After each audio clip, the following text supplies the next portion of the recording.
What's up everyone and welcome to another video. Today I'm finally going to do another episode of playing in the weekly Monday Cup while cheesing every single game. Now in the last time I did this, I went for hardcore proxies every single game.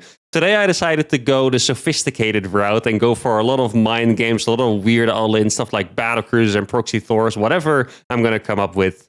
Let's begin. The first series of the tournament is going to be against J-Hap, a 4.6k Protoss player. Now, for the first series of the tournament, I decided to play random. I was not necessarily committed to playing random the entire tournament, but you guys know me.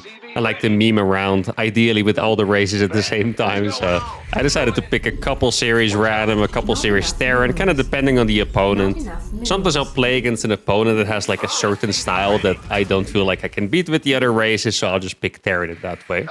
Now, just a quick info about the tournament format. The tournament format is going to be slightly different than usual. So all the matches are going to be best of threes, first to two wins, besides the finals, which I think is a best of five. But this tournament also has a loser's bracket. So this for the first time, I think, in any tournament I've played on this channel.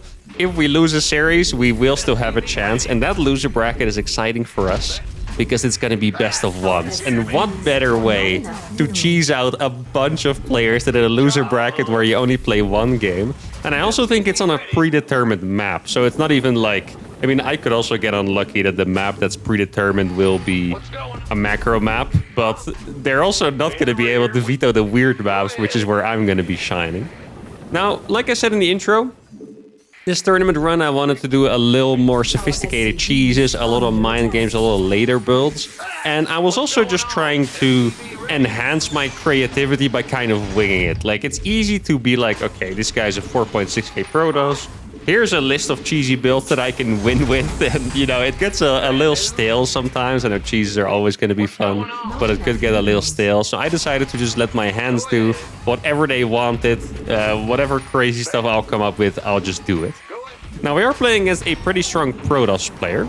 A lot of times when I like to cheese Protoss, I do like to go for proxies. I feel like a lot of those old builds with, you know, big tank pushes on 2 base or 1 base, they're not as strong as just freaking Proxy Reaper, Proxy Marauder, just weird stuff like that, you know? But this time, I'm going to do something slightly different. My opening of choice is a double gas Reaper Hellion opening, which I was a big fan of a couple years ago. Nowadays, not so much. I think it's pretty easily defended, and you just have less eco than you normally would.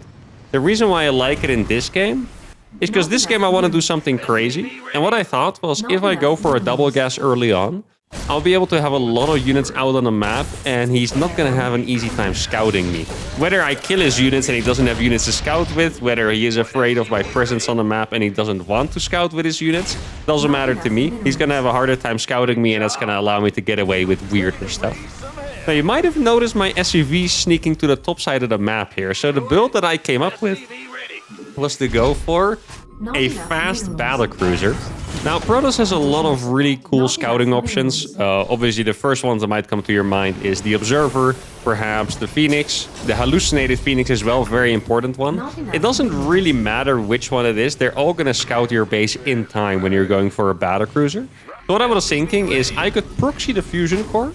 And since the meta these days in PvP is, if people go for Ravens, they don't get the upgrade on the tech lab. This is a very important detail for the scouting. So normally, let's say there's a meta where everyone makes a Raven and upgrades Interference Matrix.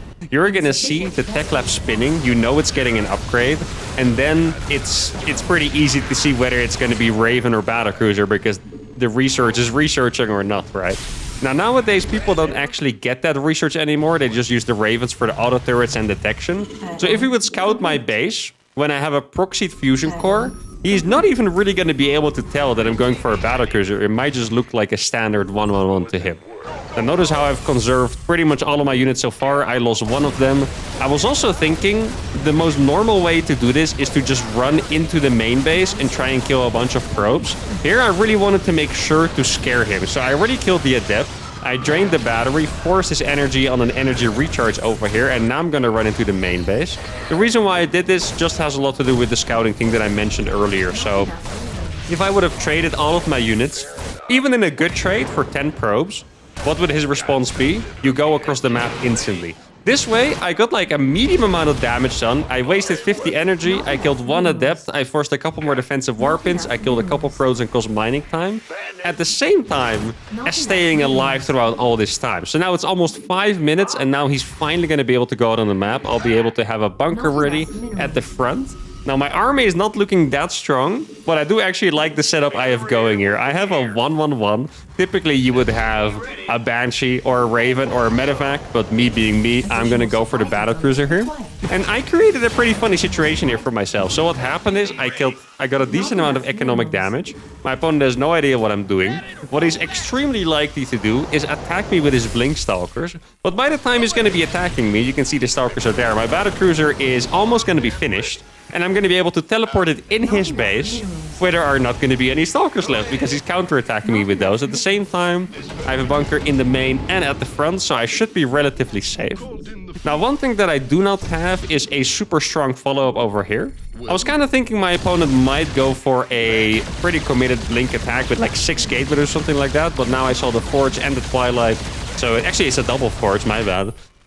So it seems very clearly that he is going to go for the macro play, and that is going to set me up for my next plan. I could go for either more factories or more barracks here. Mech, really not that strong against Protoss, I've mentioned it many times, but if you're going to go mech, doing it after a Battlecruiser is pretty decent, because the Battlecruiser gives map control. It's going to help against small units like Zealots that are usually quite good against mech.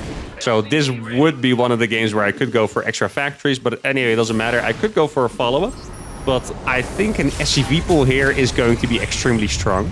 And mostly for the reason that my opponent, he has a lot of Blink Stalkers, he lost eco, which means that he probably wasn't able to get a ton of gateways out super fast as you would normally.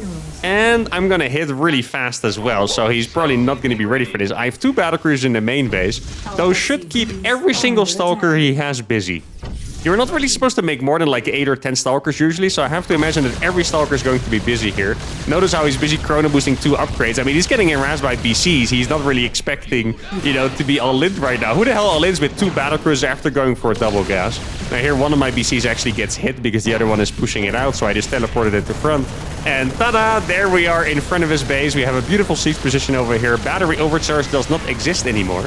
So even if he was in position, he wouldn't have been able to use it. And now I have a Battlecruiser at the front as well as a bunch of siege tanks. Now he is still mining from the 3rd base below this, at least I'm pretty sure. So that is something that we have to keep in mind. But I don't know if he can break this position anymore. I think with this Battlecruiser distraction, we might have actually fried his brain. Now I was taking a good look at the minimap to see when the Stalkers were going to get back up here. They didn't get back up in time. My BC is now going to be able to deny the minerals at the 3rd base. He has no idea what to do with the Stalkers. And that is the start of the tournament done. An absolutely beautiful game 1 with a Battlecruiser cheese. The second game is on ley lines, and I spawned in as Protoss. Now, this game I was intending to use a fact of Protoss struggling with random in some way.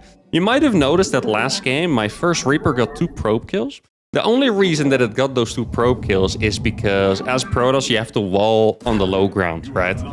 Like you know, you have to do it against Zerg no matter what. You can't do it against the other races, so you just kind of have to do it in case your opponent is Zerg. So the gateway was a bit too far forward. My Reaper got in. The Adept, I believe, had to... Or was it a Stalker? I think it was a Stalker, actually.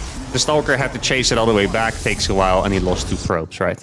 Now here, this is also very scary. If you wall on the low ground in PvP, which once again is a thing you can do, you can really get owned by proxy gates because your first pylon is extremely exposed. If 2 Zealots hack that down, you're not going to have any production and you're screwed. So what I decided to do here was just pretend to proxy and build gateways over there. Now, normally in a PvP, this is very risky. I would not recommend this build. I do think it's really fun to kind of, you know, mess with your opponents in that way, but I would not recommend it, mostly for the reason that now I do not have a wall off against adepts. If my opponent goes for 2 adepts first, sends them into my base, now that was actually kind of funny there, then I don't have a wall off and I'm gonna lose a bunch of probes. The reason why I said it was funny is because first I thought This guy seems kind of on point. I also thought in the last game, he really seemed kind of on point dealing with my early aggression, and here, he didn't really seem to panic at all when he saw that there was no gateways in my main base. Like, he just kind of scouted around a bit. But there, instead of scouting my proxy, it seemed like he just found it because he clicked on my mineral patch. So that was a little unfortunate for me. Now, I do have to admit that I did not have a very sophisticated plan beyond this. I really just wanted to mess with his mind and then go from there. But since he scouted it and now it's 2 gate against 2 gate, I didn't exactly know what I wanted to do. My initial plan was actually to go for Stalker Phoenix. So here I'm still going to go for the Stargate, but I've started 2 Adepts already. I wanted to go for Stalker Phoenix because very often when players get scared, what they'll do is they'll add, for example, a safety robo. They'll go for Stalker Immortal, Immortal super strong early on, and that sounds like a pretty good composition, right? But if you have Phoenixes, you can lift the Immortals and just make them completely useless just like that. So that is going to be a pretty good counter to the Immortal there. Now, sadly here, my opponent has pretty much complete... I don't know if he saw the Stargate, actually. But he has pretty much complete info of what I'm doing. So we had to improvise a little bit, and I decided to go for an Oracle combined with all of these Adepts. Now, what I need to figure out is how I'm gonna actually win this game in a cheesy manner. Because obviously I could play a macro game after killing a couple probes. Not interested, as you guys probably would have guessed by now. And even if I get in with these Adepts, which admittedly is unlikely because he has a wall up at the front, he's probably just gonna add either a pylon or a gateway to plug that wall, and my Adepts are just gonna be chilling outside. I'm not sure how we can actually follow this up in a smart way. I do have to say, Oracles are pretty much always good. I really think there are very rare situations where an Oracle is not that good, even in PvP. If you guys have watched the best PvP player in the world, MaxPax, play sometimes, what he'll do is he'll make 1 Oracle, sometimes 2, but usually 1. He'll keep it alive throughout the entire game. If he can get probe kills, he will. If he can stasis your mineral line, he will. If he can just revelate your army to get perfect info, map scouting, he will. If those things don't happen, he's gonna have stasis at home to help him defend himself. So this thing is incredibly useful. There you can already see, he was forced to keep 4 units in his main mineral line just because of 1 Oracle, and I still got scouting because I still see the Twilight Council with that revelation. Now, there is a gateway indeed being plugged in the wall. And this is kind of when the problems begin. And normally you would follow this up by making your own Twilight Council and maybe even going up to 4 gates so you can keep up with the Stalker count. Now, I decided to go completely off track here. And, well, first of all, I'm going to fake the second Oracle. I'm not sure. Okay, he is actually going to scout it. There you go. Going to fake the second Oracle. Then as soon as that's gone, I'll cancel it. And then I'll go for the double Robo. And this is one of those crazy Mark builds. Just one of those mind games that I really enjoy. Because you can't usually just make a double Robo in PvP and make mass Immortals. But in this case, my opponent saw I was making 2 Oracles. He's probably going to see that it was a fake with that next Phoenix, but for now, he knows 2 Oracles. I already knew he was making Blink. He saw I have a bunch of Adepts. Immortal Adept, or even just like pure Glaives, for example, is a build that you can do. And you usually counter that by making a lot of Stalkers. What is my solution? Making an absolutely ludicrous amount of Immortals here. And yeah, just pray and see how it's gonna go. Now, my economy does seem pretty terrible at this point, I have to admit. 59 supply, and my second mineral line is not even saturated yet. And I have to guess my opponent's has been saturated for a while. So the economic situation isn't great. But I want to guess that in terms of mind games, we're still doing all right here. Now, he did see my double Robo. At this point, he doesn't actually know the Oracle was fake, by the way. I'm not sure if I said that before, that he was going to see it. He's going to see that the Stargate is not making something else, but for all he knows, that Oracle could have been finished, of course. I completely forgot about that for a second, but from his POV, 2 Oracles could be finished. If there's 2 Oracles, ideally, you want to keep 3 Stalkers per mineral line in your base. Because if there's just 2 Stalkers, Oracles kill probes so fast, I could probably still kill like 8 of his probes or something ridiculous like that. So those 2 Oracles, even though it's just 1, should still keep 12 supply in army in his base for the rest of the game, pretty much. Until at some point he decides, okay, this dude either doesn't have Oracles or he's just too slow to use them. And, you know, he's gonna move out with the Stalkers. Maybe an all-army hotkey press, something like that. But for now, I think we are still looking pretty good. I'm gonna go for a Twilight Council. My idea was, I'm making all these Immortals to counter Stalkers. There you can see, Stalkers still in the mineral line. Only 2 though, sadly for me, but still pretty good. I have Immortals to counter the Stalkers. his most logical play would be to go for Charge. Charge is actually a pretty cheap upgrade, and it makes Zealots like 10 times stronger, honestly. Like, Zealots without Charge are kind of funny. Zealots with Charge are terrifying, right? And maybe... Oh, that's actually sucked that I lost the Oracle over there. Really good positioning by my opponent. And maybe I can just make a lot of Glaive Adepts to counter that. And then there's another part to this. Normally, you could expand with this and do it on 3 bases. Here, I actually don't think I can. I know I'm already intending to be the cheesiest player ever, but I think in this case, I cannot really even go for the 3rd base version if I wanted to. Because in that case, I think he would have enough time to get the Archons out. And Archons would probably really shut this down. Really good against the Adepts, don't take extra damage from the Immortals, and that would probably be, well, you know, what he's looking to get. Now, I saw his Stalkers move out, and these Adepts are going to get in very nicely. I decided to cancel that Shade because I'm going to kill a lot of probes here. And this also, once again, just like I mentioned in the last game, the distraction is going to be very, very strong here, right? Like, he's going to be focused on that. He has to warp Stalkers at home. He might not necessarily be paying attention to what I'm doing. And now it's already time for me to move out. And my army looks pretty freaking menacing, I have to say. We have 6 Immortals, 5 Sentries, and we're going to be able to warp, I think... Well, how many gates do we have? 4 or 6? I think those were either going to be the 5th and 6th one, or we already had them. I think... Oh, no, we already have 6. Okay, that's perfect. So I'm going to be able to warp 6 Adepts at a time. If he has Zealots, those are going to be extremely good against those. Now, I decided to use this pylon to warp in, so I would have a little bit of an attacking point. And I'm going to walk up over here. Now, I think as he was walking on the high ground, he actually found this. It's really nice for me that he killed that pylon, by the way. That's a pretty big mistake by him. He could have just killed the Adepts instead, but now the warp-in refreshes and I can warp all the Adepts over here. Now, for a second, I was thinking he might blink forward to kill the Prism, but he would have lost every single Stalker for that, so I'm glad for him that he didn't.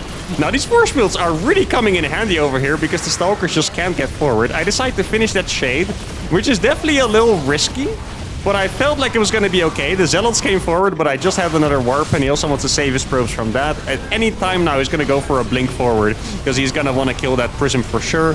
I decided to unploy, however you say that, the Warp Prism, so he's not going to be able to get it. He gets it now, but his Stalkers are already pretty much dead. I have Adepts at his 3rd base, and this absolutely ridiculous PvP build that you guys, once again, really should never play is going to get us the dub in the first series of the tournament. The second series is going to be against Psionic, and this is already going to be extremely difficult. Psionic is a roughly 6.2k MMR Protoss player, and because of that, I decided to pick Theron against him because I do feel a little washed up with my Zerg cheeses. I feel like at some point I was like super good with the proxy hatches and the spine rushes, but now I feel a little rusty. In fact, if you guys would like to see that, because I think it would be pretty funny, I should do like a freaking 1 week or maybe like just a weekend, like a full proxy hatch bootcamp training, so I can get my proxy hatch cheeses back on top, and then I can comfortably play random again. Now, this strategy I'm doing is actually close to my heart, because what I'm gonna do here, and I'm not exaggerating, is my favorite build from 2011. This is a build that Bjorn did in the GSL, and he was really owning with it. I remember a very painful moment there for the nostalgist among us, where he was clearly ahead, and then he messed it up, lost Game 5 in the GSL semifinals while doing this build, which was painful. But this was the build that he did throughout the season, and I freaking loved it, and I played it myself for so long. Now, it is a bit of a crazy build for this era. Obviously, people have gotten way better, and the meta has changed and whatnot.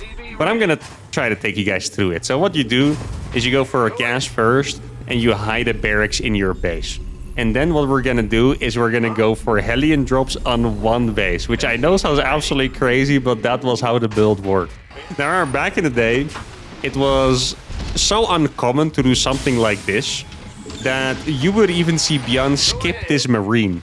Now, the reason why you cannot do that, just a really big warning to you guys before you do that, the reason why you can't skip the Marine is because if they scout it, which these days they're way more likely to do because shenanigans, they happen more often over the last 10 years, of course, they can just put the probe next to your building and you cannot switch the add-ons because the moment you lift that barracks, they are going to build a pylon under it and your entire build is just ruined. So you need to make the Marine just so you can shoot the probe away. Now here I tried my best to hide the Marine for a little bit. Obviously when the probe got back in, I used it to kill the probe. But all this time, he actually had no idea that I had the barracks in my base there, which is very nice. That means that he was very likely preparing for something like maybe even a proxy marauder, for example. Proxy Reaper probably should have hit by now, so I think at this point he was expecting a Proxy Marauder. Then he came back and saw my Marine was there, and he realized that he, got pranked a little bit there. So now what we're gonna do is we're gonna go for a 1-base starport as well. I know this build's gonna get crazier the more you see it. We're gonna go for a 1-base starport. And now we're going to start building Hellions. The plan here is... I do have to warn you guys that this is a very high multitasking opener, by the way.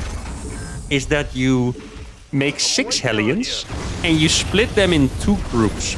Then you try to micro 3 Hellions in the main base and 3 at the front. Because 3 is the magic number to one-shot probes, by the way.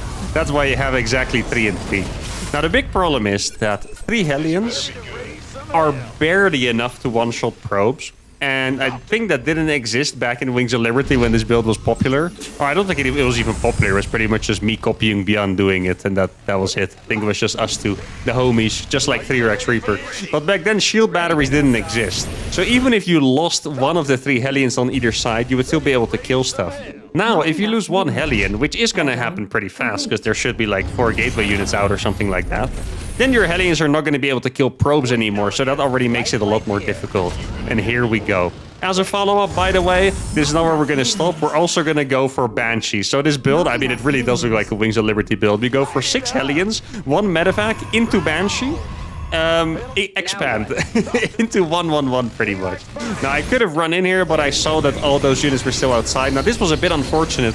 I dropped 1 Hellion too early because I didn't realize that he had a wall there. Now, that was a very good first hit already. Gonna kill a decent amount of workers. I think we probably killed 6 at this point, but now we're gonna have to go away. And then what I'm gonna do next is trying to put those healthy Hellions in the medevac again and try to drop the main base again, pretty much. Now, this was definitely not enough damage. I know it looks decent. We killed 6 pros, and I think we lost 1 Hellion for it, right? It really doesn't sound that bad. But the thing is, my expansion is so ridiculously late that his economy is still way better than ours. Now, hopefully this is not the end of the damage, because like I mentioned, we still do have 5 Hellions alive, and we're now gonna get Banshees up. And there's always chance of chaotic stuff happening. Like, for example, the first game of the last series where they attack me with the Stalker, the Battlecruisers go in. The exact same thing could happen in this game, but then with 2 Banshees instead, which could absolutely toast all the probes. Now, the sad thing is that Battlecruisers they require a little more effort to counter than just a Banshee or 2. So I don't think these Banshees are going to do that much. And sadly for me, this was a really unfortunate moment here. Either I didn't scout it, I don't remember. Or I just forgot that he had a battery in the natural. The fact that he has a battery there means 1 Banshee is useless. 1 Banshee cannot kill units under a battery. So that means I should have waited for 2. Now he's gonna know. Now there we kill another, I believe, like 5 probes or so. So the damage is starting to look pretty good. Now, problematic is that he is about to attack my main base, most likely. It could be the front as well, but most likely the main base with a bunch of Stalkers. And I have a million units scattered everywhere, but I don't really have that much on the defense. It's almost 6 minutes, and I have a Hellion and 6 Marines in the main base, which, newsflash, are not going to beat 8 Stalkers or whatever he's going to have. Now, I do have the 2 Banshees over here. I do have the Hellion drop on the bottom side as well. Let's see, I'm going to try to go in with the Banshees. There's the Prism, which means it's definitely going to be followed by a bunch of Stalkers. I wasn't born yesterday, so I definitely know when someone is about to blink in my main base. He decides to go for the blink. He does snipe the tank, but I do have a bunch of workers already trying to attack those Stalkers combined with the Marines. Hellion drop is going to go inside the main. All in all, this did look like a pretty decent trade. That tank from the low ground is actually popping off. I have no idea why I siege that so close, but it's actually doing such a ridiculous amount of damage. Now, I still have the bunker over here, and all of the Stalkers are low HP. My Banshees in his natural have killed a bunch of workers. The Hellions in the main base surely have not killed a single unit, I think. Because like I mentioned, the time 1 Hellion dies, you can't kill units under a battery. Besides that, you also need really good focus fire to kill probes with 3 Hellions. If they're even slightly mistimed, none of them are gonna die. I didn't have time to micro in literally 4 different places at the same time. So I'm sure the Hellions didn't kill anything, and it was all up to the Banshees. And I'm not gonna lie, guys, I could not evaluate this game properly at all. If I looked at the mineral line in his natural, it looked like there were like 8 probes on the minerals there, which is really not fantastic. But at the same time, you have to imagine that he probably already at least started his 3rd base. I don't know if it was finished, but it was probably at least started. Now he's going to try to go in again. This was actually a little bit surprising to me that he went for that again. what perhaps is even more surprising is that I have 4 Banshees and he's still ready for the Banshees in the freaking natural as well with those Stalkers. I'm gonna kill another 5 probes there. At this point now I see that mineral line. I am sure that I'm like a little bit behind, but it's still pretty hard to say. I feel like this game, it really could be anywhere from me massively winning to me being absolutely toast. And I don't think I'm exaggerating. I think a lot of you are thinking the same. I know some of you probably have a strong opinion, like, okay, you're clearly dead, dude. Or you've clearly won this game. You've killed way too many probes. I've played Protoss before. I know that the Protoss is absolutely dead. Now, this mineral line is not looking that healthy, so I wouldn't actually blame you for thinking that. That's another 6 probes going down, I believe. Now, dude, if I had 5 more energy on these Banshees, I would have killed 5 more probes probably, but sadly I didn't. He's gonna go for another blink forward.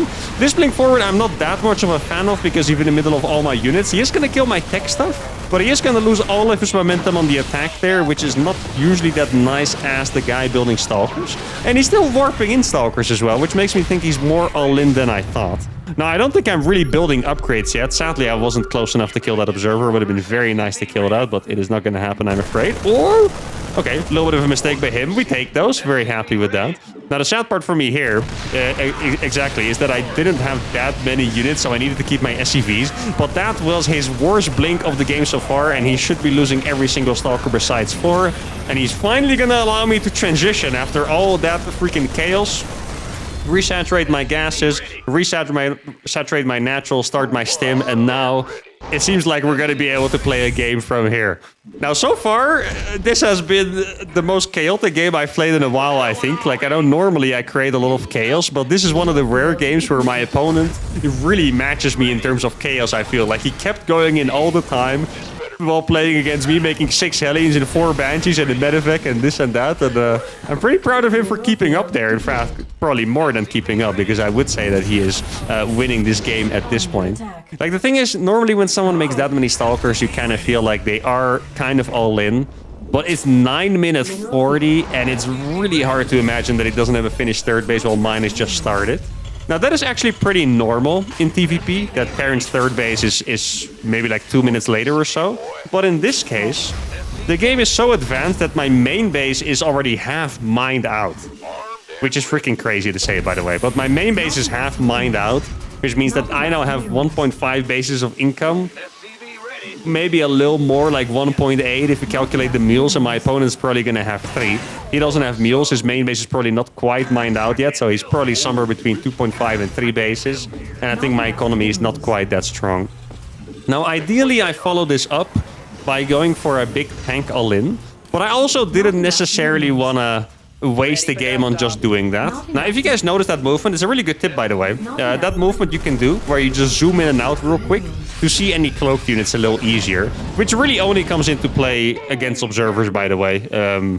I mean, you're not really supposed to scroll across the map, you know, zooming in to see if you can randomly find a DT. But observers are a bit more common. You usually know that there's going to be an observer next to your base, probably multiple. So zooming in and out like that is a pretty good idea.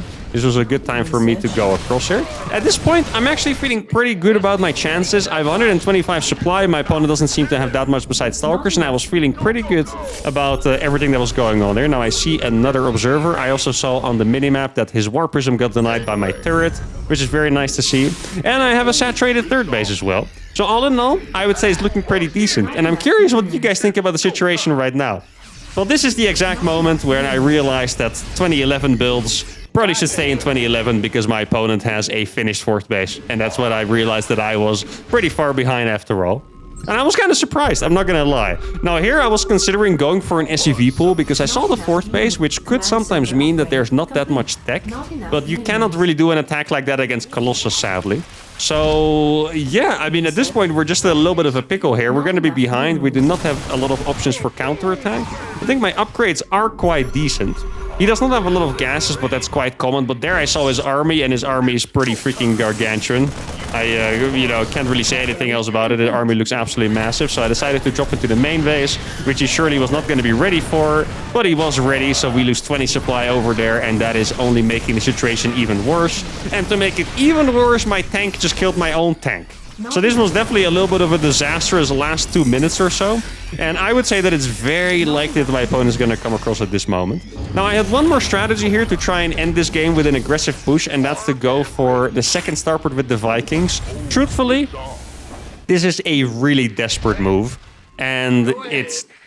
Yeah, I mean, when someone does that, you know they're kind of screwed. So the thing is, Vikings are really mineral expensive, and you cannot really afford double starport on 3 bases. It's actually a little bit too much. So here I see the extra units show up, so I know he's already gonna come to my base for an attack. His army looks pretty big, but it is mostly Zealots. Maybe if I get the best Widowmine hits ever, this could be a little bit of potential for me. There's also Zealots surrounding me in the 3rd base, which really is not that bad for me in the end, but it looks like his army is just a little bit too big. And the build from 2011, even though it had literal infinite swag, it was not enough to get me the dub in game number 1. Game 2 of the series is going to be on Whispers of Gold, and for this game I am on a mission, because Psionic plays the macro game in a way that I don't want to play against. And it's not necessarily a win rate issue, it's more of a... If someone plays Blink into Charged Colossus with low gases, that's the kind of style that you can't really attack well against. So, in defense, I would just have to sit back and not do a whole lot. Yeah, I wrote this against him. I remember seeing his 4th base, and in my head I was like... Is my build that bad, or is Protoss that good? I could totally see myself rage quitting that kind of game, to be honest. So I was like, oh man, I'm in a good mood today because I was chilling. But for this game, I was on a mission because I did not want him to get to that macro game no matter what. Like, I want to keep this game within my rules, in my world, you know, where I can keep it cheesy, where I can dictate the pace, and where I can go for a killer attack. Now, what I decided to do here was go for Command Center first. This was completely experimental. I was actually watching the stream of Upper Tree the other day, a Terran streamer, and he was hyping up CC first against 4-gate Blink. I figured Psionic is very likely to play 4-gate Blink again because it's just an absolute meta build, and I know he's a bit of a Twilight Council player.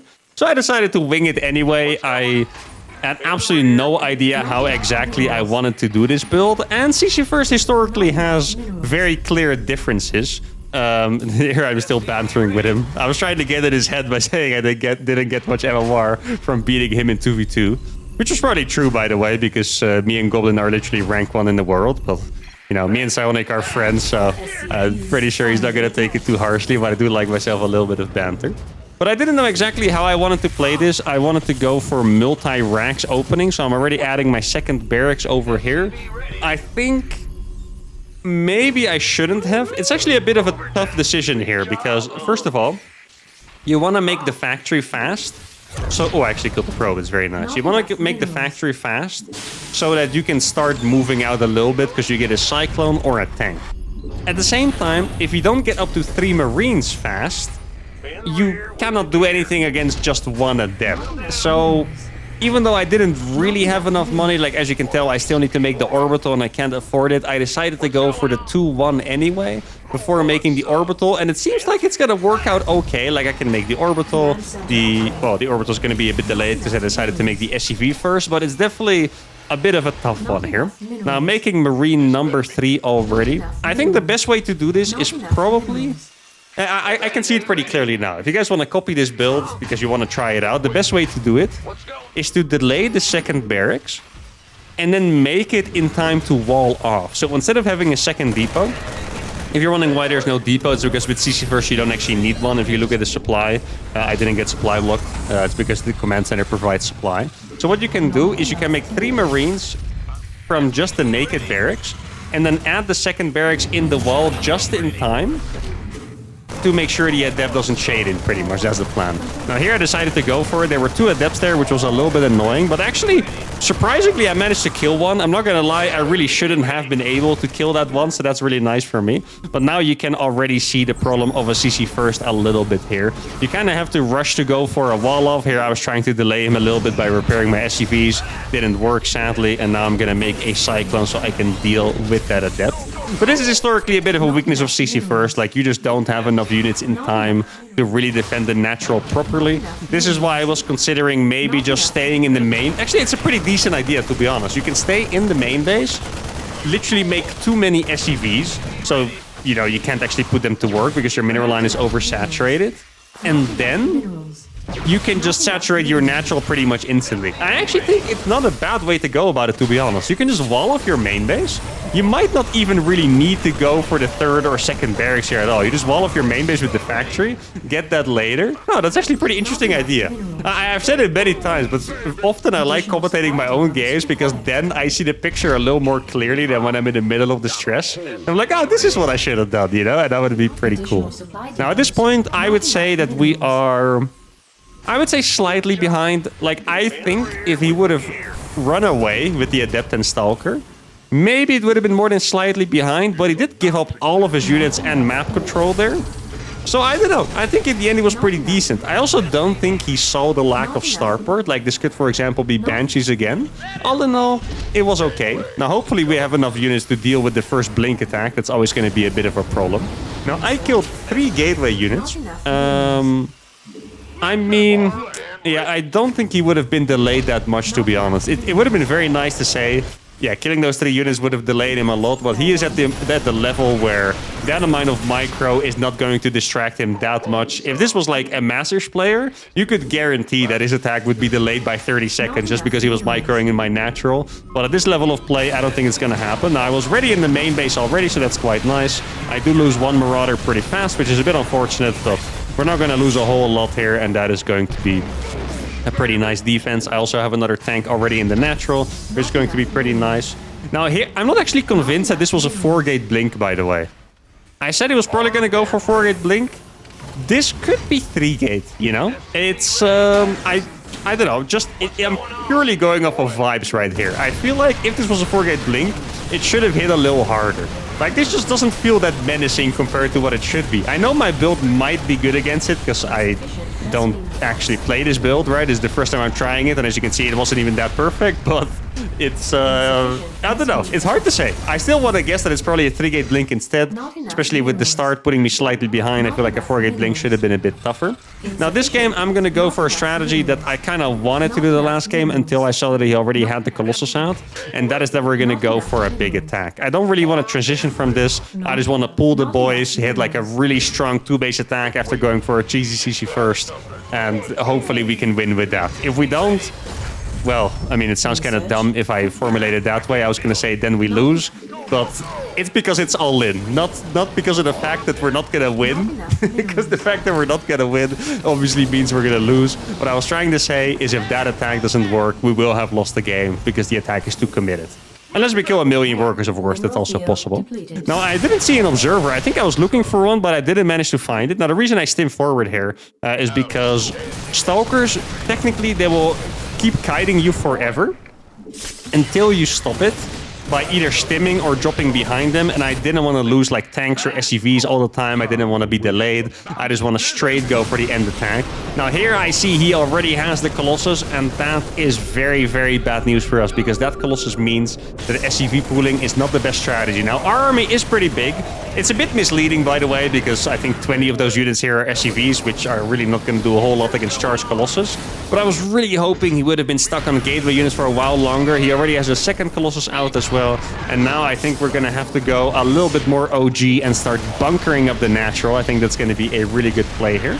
Now, the fact that he has charge is problematic, but he didn't really seem to have a critical mass of Zealots just yet, which is very nice. I think that bunker might actually survive with that next tank coming in. It looks like he wants to go for it right away. He blinked on the low ground. He definitely wants to try and break this before the bunkers get up, which is a very reasonable choice. Now, we did clean it up pretty nicely. The problem is that I don't have medevacts with this push. So all these units you can see that are red, orange, yellow HP, those are never going to be healed up. And every time I stim, it's going to be a little bit extra painful. Now, here I stim forward, and it was at the same time that a Colossus finished. So we're going to be able to kill 2 Colossus there, which is very nice. But at this point, I already think it's looking pretty rough here because all of those Marauders are 1 HP. I do not have medevacs. I only have 2 tanks left, and I'm not quite sure we're going to have enough to deal with a couple more Warpins of Zealots. That Colossus alone would have been nice, but all of those Marauders are going to get chomped up right away. I lose like, I don't know, 6 Marauders pretty much instantly. We're going to lose another tank as well, and this is clearly going to be a loss to the next Zealot Warpin, sadly. I think this game might have been winnable if I maybe went for a delayed starport, got at least 1 medevac medevac crosser, maybe one liberator, or maybe try to rebuild his bunkers. But just like I mentioned, one more zealot warpin is going to be enough to clean this up. The tanks are going to die for sure, and without the tanks, my attack is worth nothing. And that's going to be it for my run, at least in the winner bracket. Keep in mind what I told you guys about if we lose, there's going to be a loser bracket, and that's going to be for the next video. In the next video, you're going to see my run to the delicious best of one loser bracket that I can guarantee you guys. There's going to be a lot of awesome cheeses in there. For now, hope you guys enjoyed this video. If you did, give the video a like, subscribe to the channel, and I'll see you all for the next one. Adios.